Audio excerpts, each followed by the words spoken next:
unless you pay tribute by some Indian council. And a lot of people said, are you kidding me? We got all this stuff going on and we're going to worry about that. Same thing with this bill in the House that Representative Liston brought, which was the lobbyist lane bill, which was to essentially let all the lobbyists who are at the building every day bypass the security screenings at the entrance. Shorten the lines up. I personally, would love to see shorter lines at the thing because we don't have passes. So yeah, we would have actually liked to have been included in that bill, but journalists don't get their own lane. Actually, I'm supportive of a bill that keeps you out of the building altogether. It's funny. I think most of the legislature would be too. Yeah, so. I would agree. But I mean, those bills I think are kind of what you're talking about, and you do see a lot of outrage this session, like.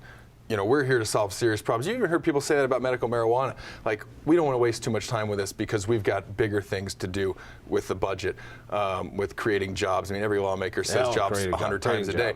But creating jobs via regulation and corporate welfare. That's how we do it. But I think the outrage, too, is maybe it's an election year. Maybe it's this is just the climate down there, as we talked about earlier. But, there's hundreds and hundreds of bills that come up every session. They're not all going to create jobs. They're not all going to, be these sort of big, huge things that we're talking about the budget. So the outrage to me seems a little bit manufactured when somebody brings up a bill like this and it's easy to get it in the paper and say, oh, the senator's out of touch, that representative's out of touch. I think one of my favorites is Mike Merrifield's new bill saying you must have training in visual arts and performing arts in order to graduate high school because I almost dropped out until my ninth grade taps teacher taught me the beauty of tap dancing, and then I was energized. What sort of surprises have you seen this year? Anything pop out that stands out? I don't know that I've seen any great surprises. I think actually one of the biggest surprises was something that happened. I guess if I'm going to put something in the surprise category, it's the number of bills that have been getting through their first committee that you wouldn't expect to get through, that have been dying. For example, just yesterday, the bill that would have allowed convenience stores to sell full-strength beer. This is something that's been brought up 2 years in a row at the Capitol in bigger form than that. It usually involved grocery stores, possibly wine, possibly booze, and would get killed by overwhelming bipartisan margins. Got through its first committee pretty well before it got to a finance committee, which is frankly where all bills are going to die this year. Right? All bills. Any big surprises on your part?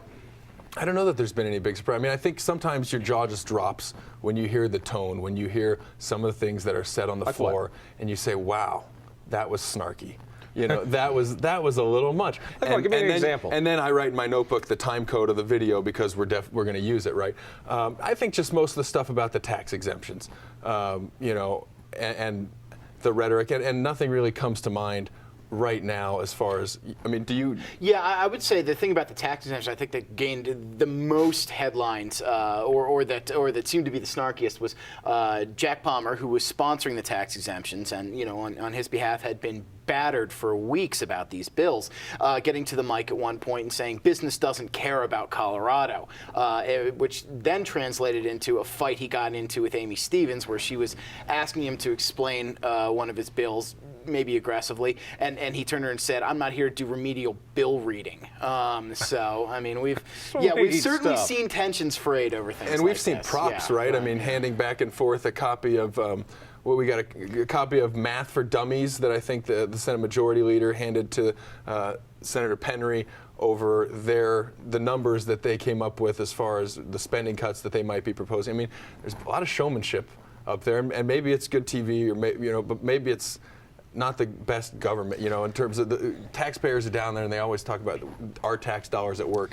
And you see the lawmakers. The governor is pushing what he loves to push more, which is corporate welfare for feel-good energy companies. And so he's down there. Was it 5-6 years ago? We passed a citizens initiative that said 10% of our electricity needs to come from feel-good energy, renewable energy, the technical term. Feel-good energy. I haven't heard that yet. Oh, it's feel-good. It's feel-good. Interesting. Renewable does not include hydroelectric, which is renewable, or nuclear energy, which is renewable, but basically solar power and wind power, mostly wind power. That was bumped up in the first year to 20% when Ritter took office, and now he's trying to push it up to 30%, really passing these massive costs along. And this is what he's lived and died on, corporate welfare for the new energy economy. Tell me this isn't going to become reality. Oh, it's definitely going to become reality. I don't think you're going to find a Democrat there who's going to vote against it. I mean, this is in fact, this is essentially Ritters' legacy bill. I mean, what is he going to be known for? At least among supporters, he's going to be known as the governor who pushed the new energy economy. And it went through party line in the Senate, or excuse me, it went through party line in the House. It's going to go through party line in the Senate, and a Democratic governor is going to sign it. This is part of that wonderful illusion that if we put up more regulations, more mandates, somehow we're going to create jobs, because creating jobs is done by, well, mandating more restrictions.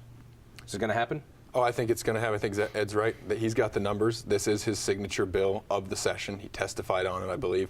He's only testified on this being the third bill he's testified on, and probably the last bill he will testify on. So, you know, it's pretty clear that's a big deal to the governor's office. And I think Ed's right. I think even if it doesn't get a single Republican vote, it'll get through, and that will. So that's going to be his legacy, not the tax increase on mill levy freeze, the tax increase on our cars. Well, I think the legacy of his supporters. Sorry, go ahead. I think that's the legacy he'd like to have is, you know, the new energy economy governor. Obviously, he didn't plan on having to govern in a downturn. He didn't plan on having to make these cuts. He wanted to do more with recidivism, and now he's having to cut prisons. He wanted to do more with education. He's having to cut education. I think this is one area where what he set out to do, he has been able to increasingly accomplish things legislatively, put things on the books. You may not like them, but as far as the people who support the governor and support his administration, I think this will be the one thing maybe, or the one thing above all the others that they can point to and say, we did that. Looking ahead to next year, we've only got a couple minutes left. You know, I think likely the battle will be Scott McGinnis on the Republican side, and of course Hickenlooper on this side. Hickenlooper has refused to make any real statements on whether he'd support these tax exemption cuts or not, which, if he's going to be a governor, he's going to have to start answering some of these questions, whether he would have signed them or not signed them, or vetoed them or not. How does this session play to this fall's election, particularly for governor?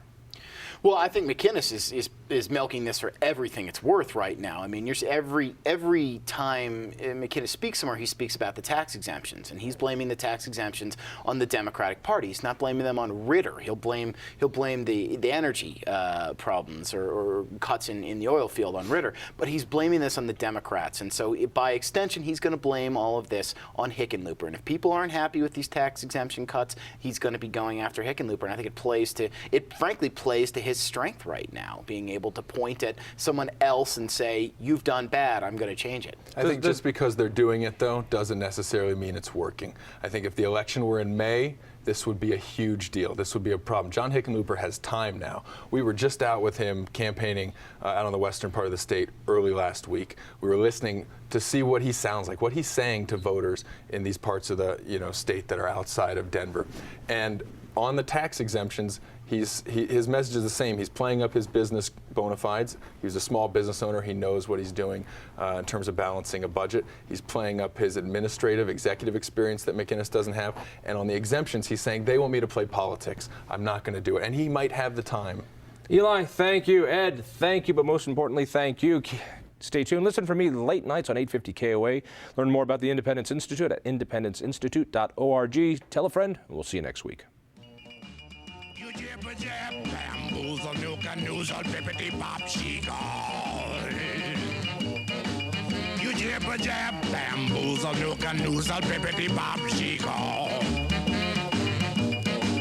I mean, you keep on talking, but you don't know where to turn it off.